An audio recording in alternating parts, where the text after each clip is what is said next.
I want to thank everybody for being here. I want to in particular thank the mayor and district attorney for joining me, as well as some other people that we will be introducing here shortly. Let me explain what's been going on since I was last here in Uvalde. I went back to Austin, Texas, and I met with every state agency that could help in any way the people of the community of Uvalde. That obviously includes the families of the victims, the friends of the victims, the victims including anybody who was in that school who made it out alive, but also benefits that would aid anybody who lives in Uvalde. The entire community has been affected by this horrific crime.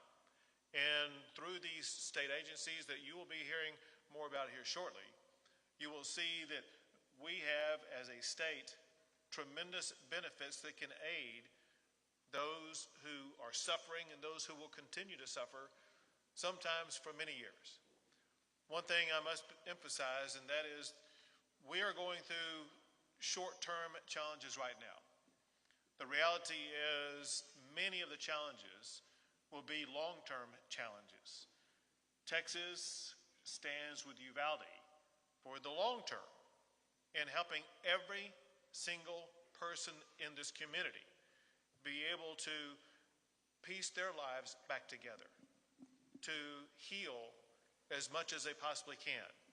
We will be here as long as it takes. Among other things, and I know that there have already been some offerings to ensure that cost of funerals will be taken care of.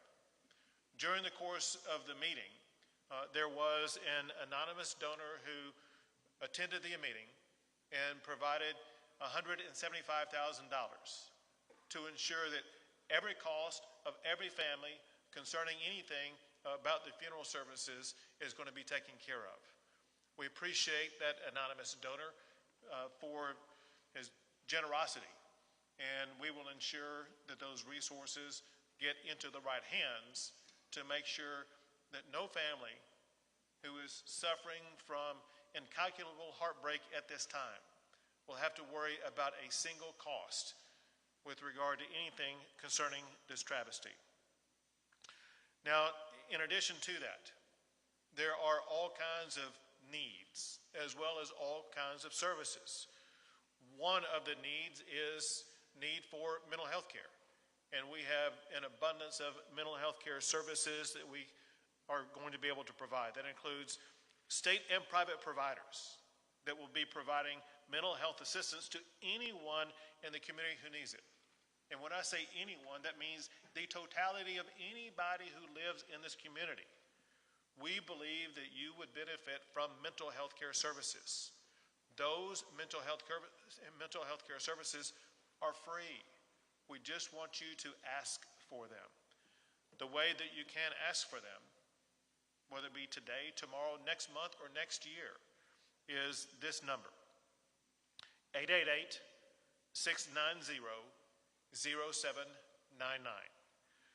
Mental health care can be reached by calling 888-690-0799. That helpline will be answered 24 hours a day, 7 days a week, whenever you need it. In addition to that, I am announcing the establishment of the One Star Foundation Fund to assist with ongoing challenges that would be faced by the victims of this crime.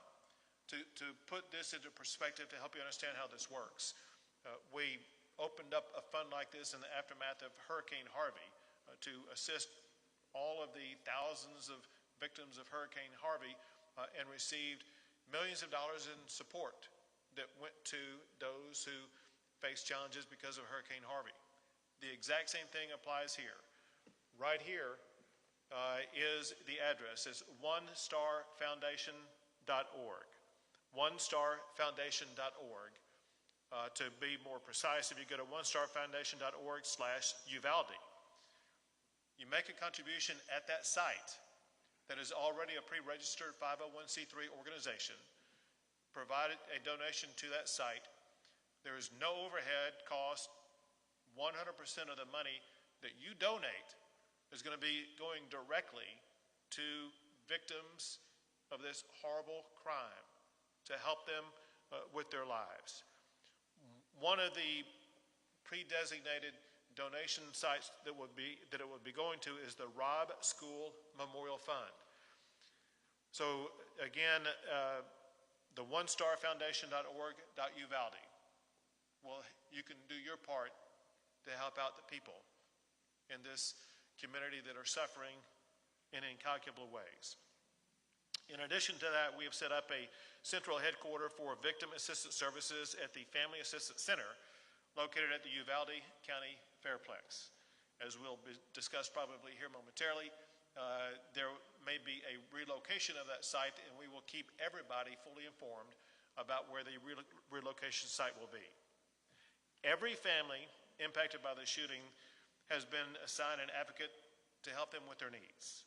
Among other things, there will be airfare, for example, whether it be through American Airlines, United Airlines, or JetBlue Airlines, that will provide victims' families with flights free of charge so that they can get here and be with their family members. The Family Assistance Center will cover the travel and lodging costs of families who have lost loved ones. Healthcare costs of families impacted by this tragedy will also be covered by Texas insurance companies and donations from private citizens. The Texas Housing and Community Affairs, for example, they have a fund to pay for needed supplies right now, whether it be food or gas or other essential needs. And that money is available right now as we speak. Also, at the Family Assistance Center, the Health and Human Services Commission, who you'll be hearing from more here in a second, they will assist families in finding health and human benefit programs. Staff from the Texas Department of Insurance, the Teachers Retirement System, the Employees Retirement System will provide access to benefits, including workers' compensation. Staff from the Texas Workforce Commission are available to get families child care and unemployment benefits. And state staff are available to provide assistance to business owners impacted by this tragedy. Healing the broken hearts, it's going to take a long time.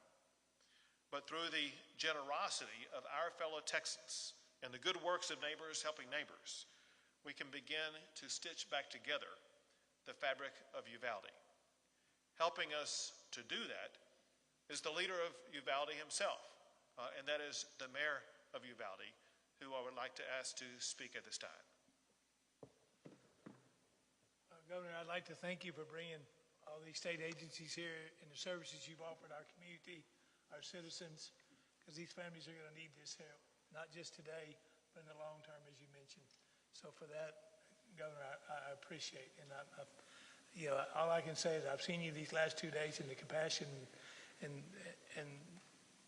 that you felt along with these families, and that I really admire it. I thank you, and like I said, and we appreciate everybody from all over the world and the country that has sent messages of encouragement and so forth. I mean, our hearts are broken here in Uvalde. It's a very, I mean, you know, nobody ever wants to have to go through this, especially as a mayor. I never thought this was something I would have to go through. My heart's broken for these families. But the one good thing about our community is Uvalde is a strong community. I think if some of you reporters have been here a while enough, you'll see that there's a lot of unity in our community. And it will take some time, but we will get over this, and Uvalde will come back stronger and better than ever.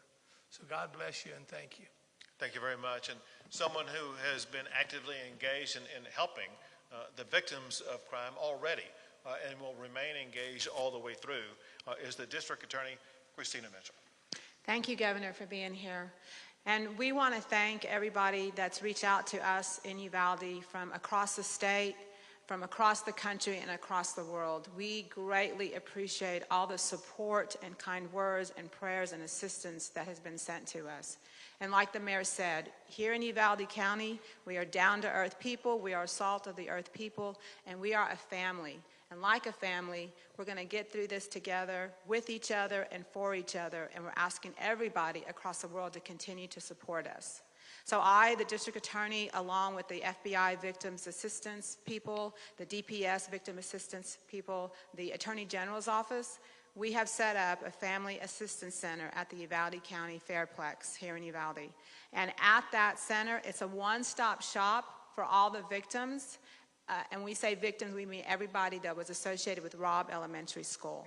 And when you come there, you're going to meet with a counselor, you're going to meet with all the services that the state has to offer, funeral services, Blue Cross Blue Shield, the Mexican consulate is there, the Red Cross is there, and we're there to provide all the services any family may need. And if you need something that's not there, then let me know and we will find it for you. And that's going to be open and continue until June the 1st. We are open from 9 a.m. until 5 p.m. There's also food there and a play center for children. And please come and see us. Any victims, anybody that needs help, please come there. It's a resource for everybody. There's also a victim services center at the Civic Center that's run by the school district, and that's for anybody affected in the school district, and they have that services there. So we thank everybody. We appreciate your support, and please keep our victims in your prayers, these families of the deceased children and school teachers, and keep us strong. Thank you. Thank you. And now I'm going to call up 7 leaders of seven different state agencies to give you a very brief explanation of what their particular agency does. There are more than 7 that are involved in this process, but we're calling up these 7. First is the Health and Human Services Commissioner, Cecily Young. Good afternoon. I'm Cecily Young, and I'm the Executive Commissioner at the Health and Human Services Commission. We do Medicaid, CHIP, and SNAP, and we have eligibility assistance available at the Family Assistance Center, and we'll continue to have eligibility assistance available on an ongoing basis once we move into the next phase of this. Additionally, as the governor mentioned, we have an 888 number. It's for mental health services. It's 888-690-0799. This is run by Hill Country Local Mental Health Authority. So it is local. It is a 24-hour, 7 days a week call center that is able to connect people with services, with counseling, medication, counseling services, and telepsychiatry services. And they will be able to ensure that anyone in the community that calls in will be connected to other available mental health services. So it is a way to triage, again, to try to make it as easy as possible for the members of the community. Thank you. Next is the Texas Department of Insurance Commissioner, Cassie Brown. Good afternoon. I'm Cassie Brown. I serve as the Commissioner of Insurance for the Texas Department of Insurance. TDI is here to ensure that insurance companies are appropriately and quickly handling claims. What our department does is oversee the health insurance as well as the workers' compensation insurance claims. So if you are going to, if you're a private sector employee, if you're a public sector employee, those employed by the school district or those first responders, they're going to have workers' compensation coverage. Private sector employees should check with their employer to see if they carry workers' comp. Workers' comp covers mental illness and PTSD, so please make sure that you are taking advantage of that benefit for you. We have staff available at the Fairplex Center to help you start the process for processing your workers' compensation claims and to explain all the benefits that are available to you under the system. Thank you. Thank you. And now from the Teachers Retirement System, Brian Guthrie.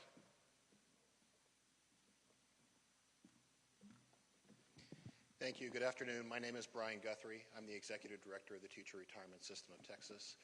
We are here today to not only help the families of the 2 teachers who tragically lost their lives and provide them the benefits that they are due, but also to help all the employees of not only this school district, but all the surrounding school districts to make sure that they have access to mental health and behavioral health services. We also recognize that not all the employees of these districts are members of our system and are for our healthcare program, but we want to thank our partners, Blue Cross Blue Shield and Teladoc, for extending those benefits to everyone who's employed in this district or any of the surrounding districts. Thank you. Thank you. And now for the Texas Employees Retirement System, Porter Wilson.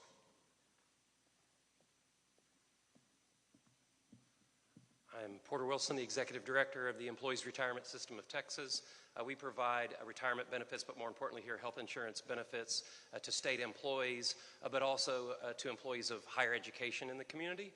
So the local community college employees will get health insurance from Health Select of Texas, which is provided by Blue Cross Blue Shield of Texas. And we've activated a 24-hour crisis hotline to help connect medical and mental health services. And we have that information available on the flyer. Thank you. And now from the Texas Workforce Commission, Ed Cerna.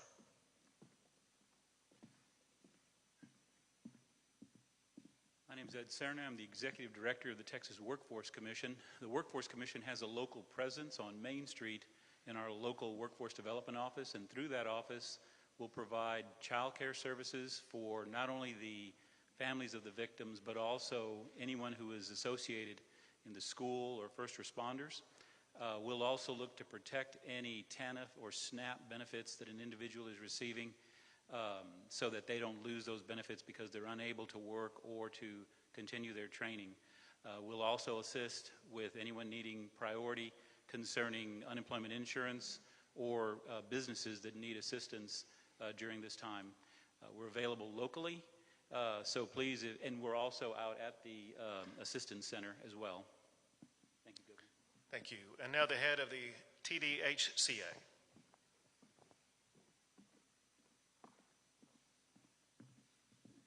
Good afternoon. I'm Bobby Wilkinson. I'm the Executive Director of the Texas Department of Housing and Community Affairs. We have a very flexible pot of grant funding that we're funding our local partner, the Community Council of South Central Texas. They have a field office here. They're at the Family Assistance Center. They're already passing out grocery and gas cards. They can help with lodging expenses, even some extended family. Maybe your grandma or someone's here and she needs help with gas, with lodging, etc. It's very flexible, and we're looking forward to helping as many people as we can. Thank you. Thank you. And last is the head of the Texas Education Agency, Mike Morath.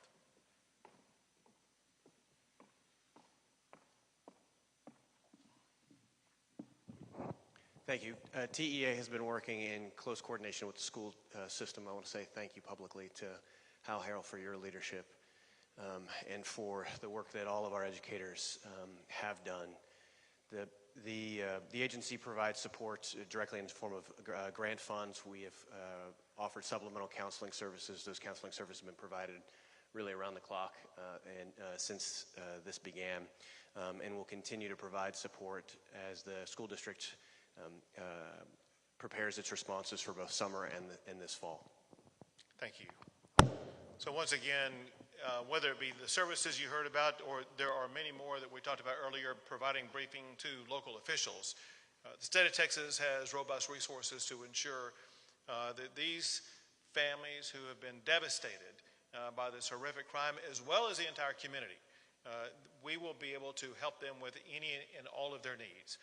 I cannot overemphasize enough that everybody, students, teachers, law enforcement, everybody in this community, please avail yourself of absolutely free mental health care. It'll pay off in the long run. With that, I'll be happy to take a few questions.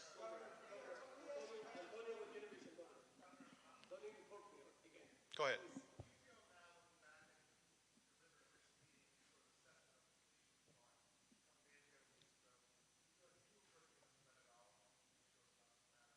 Sure. So,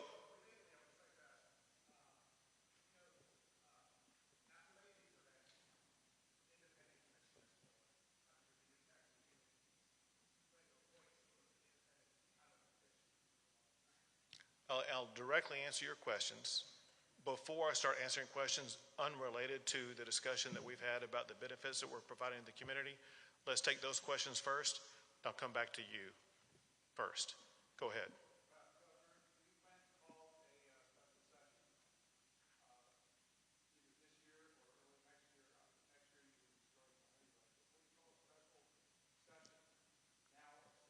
I'll put you second in the queue.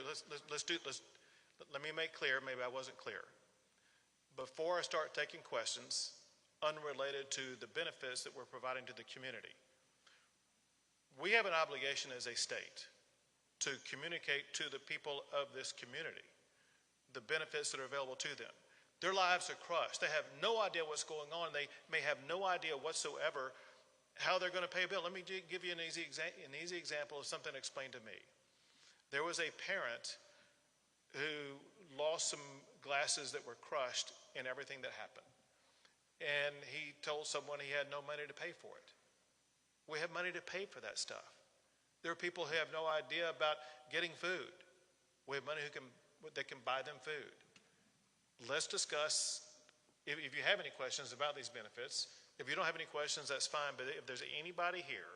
Governor, with all due respect, for 3 days this community has heard a version of the story based in large part on what you told them on Wednesday afternoon that these officers had acted with amazing courage.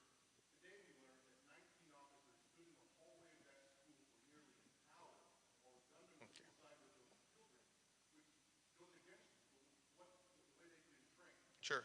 And I'm going to be answering that, and that's his. No, I'm going to fully answer it, because that's what he asked, and I told him I'm going to answer his question first. Hold it. I understand. Is there anybody here who has any question about the benefits that are being provided to anybody here who's suffered because of this crime? All right. So let me answer your question. So your question. No, I remember it. Short answer, yes, I was misled. I am livid about what happened. I was on this very stage 2 days ago, and I was telling the public information that had been told to me in a room just a few yards behind where we're located right now. I wrote down hand notes in detail about what everybody in that room told me in sequential order about what happened. And when I came out here on this stage and told the public what happened, it was a recitation of what people in that room told me, whether it be law enforcement officials or non-law enforcement officials, whatever the case may be. And as everybody has learned, the information that I was given turned out in part to be inaccurate. And I'm absolutely livid about that. And here's my expectation. My expectation is that the law enforcement leaders that are leading the investigations, which includes the Texas Rangers and the FBI, they get to the bottom of every fact with absolute certainty. There are people who deserve answers the most. And those are the families whose lives have been destroyed. They need answers that are accurate. And it is inexcusable that they may have suffered from any inaccurate information whatsoever. And it is imperative that the leaders of the investigations about exactly what happened get down to the very second of exactly what happened with 100% accuracy and explain it to the public, but most importantly, to the victims who've been devastated.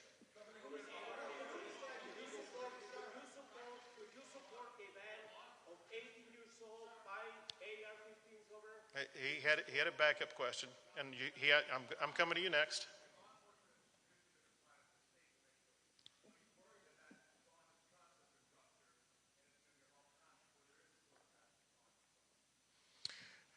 My expectation is that as we speak and every minute going forward, law enforcement is going to earn the trust of the public by doing exactly what they're supposed to do from this point on, and that is making sure that they thoroughly, exhaustively investigate exactly what happened and explain to you and the public and the victims of the crime exactly what happened.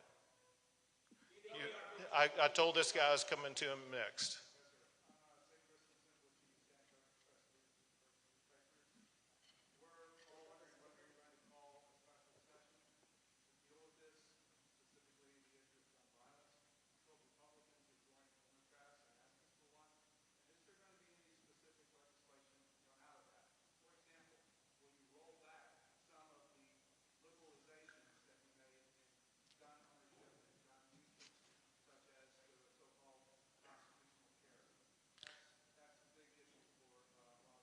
Sure.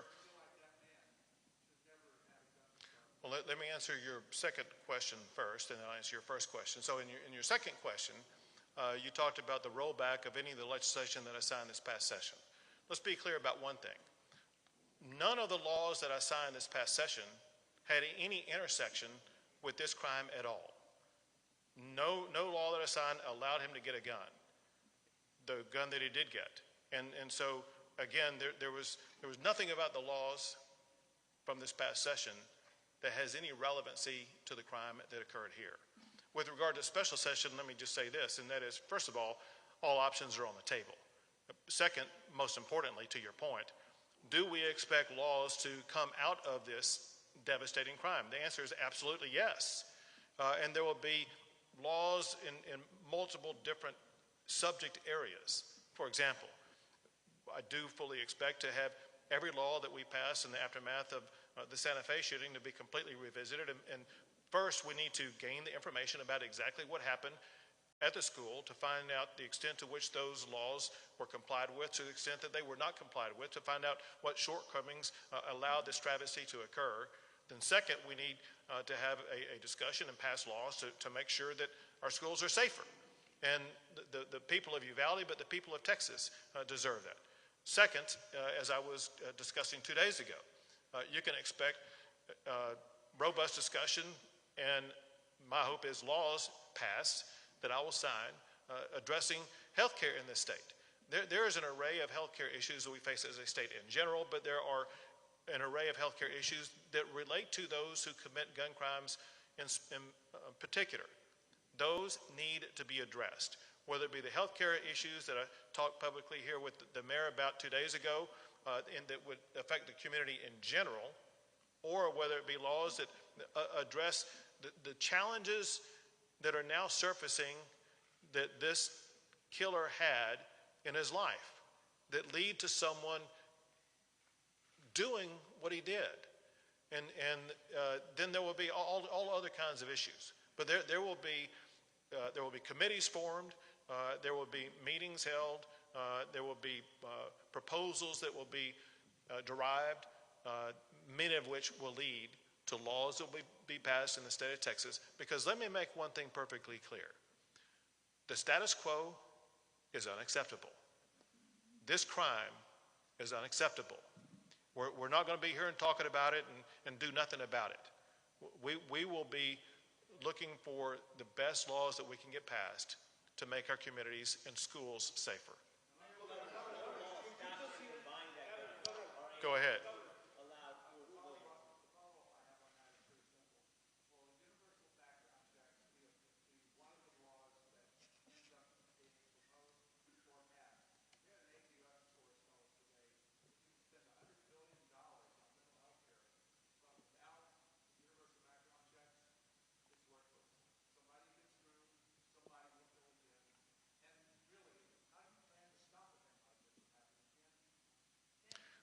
Let's be clear about a couple of things that show that these background checks, if everyone wants to seize upon a particular strategy and just assume, well, that's the golden strategy right there.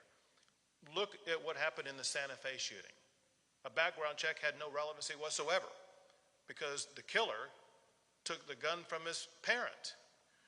Look at what happened in the shooting in Sutherland Springs.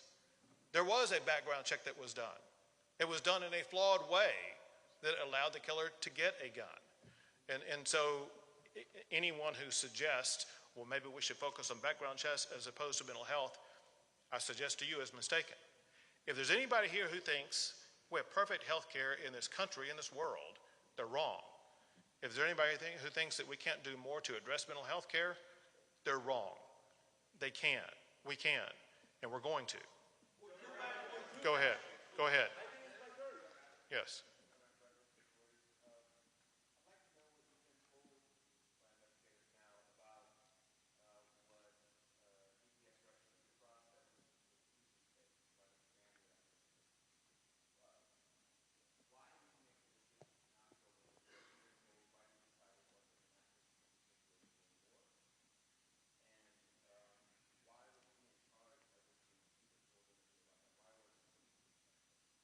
What I've been told about that is several things. One is that this is an ongoing investigation and that there have been obviously new facts and information surfaced, revealed as a result of that investigation that are different today than they were 2 days ago. Second, there will be ongoing investigations that detail exactly who knew what when, who was in charge of what strategy, why was that particular strategy employed, why were other strategies not employed. Bottom line would be, why did they not choose the strategy that would have been best to get in there and to eliminate the killer and to rescue the children? I can't hear you. I can't hear you. Would you consider a banning of Go ahead. 18 years old buying AR-15? Governor, please. Would you consider? Yes, this is me, Antonio, Univision. Thank you. Antonio, how you doing, man? I'm doing great. Good. Just listen, in a very respectful way, Governor. Would you consider, this is a kid, 18 years old. Would you consider at least a ban on 18 years old being able to buy a AR-15? That's what I'm asking. So, it's my understanding that ever since Texas has been a state, an 18-year-old has had the ability to buy a long gun, a rifle. Right. And since that time, it seems like it's only been in the past decade or two that we've had school shootings. So for a century and a half, 18-year-olds could buy rifles, and we didn't have school shootings, but we do now. Maybe we're focusing our attention on the wrong thing, and we're focusing it on. I'm not doing a political. You- My colleagues are asking for a special session. You're getting a letter from Malone. In the caucus, the Senate Democratic caucus. We've asked for gun control changes. I'm asking you now to bring this back in 3 weeks. I apologize for interrupting your press conference about the needs of this community. I've been here for 3 days. With all of these elected officials, this county judge has worked his ass off. The mayors and city council people. I don't know how to express the loss of the families that I've talked to. And I know you feel it too. We have to do something, man. My own colleagues are telling me, calling me, telling me an 18-year-old should have a gun. This is enough.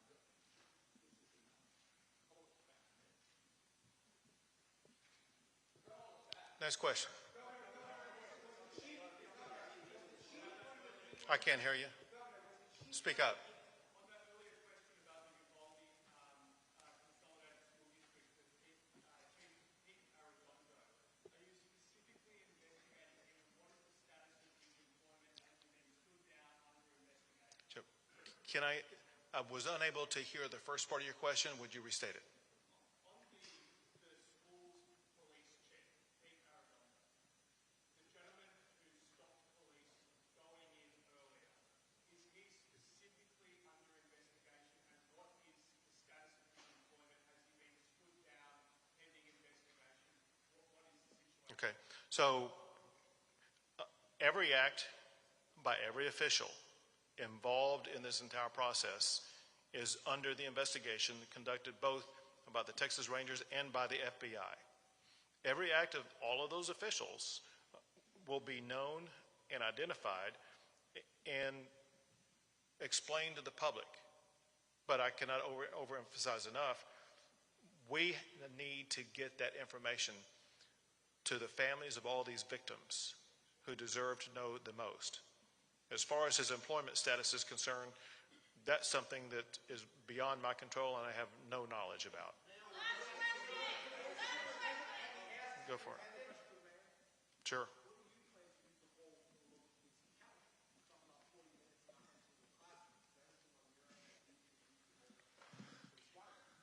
You know, as the governor said, I'm not in law enforcement. I have not.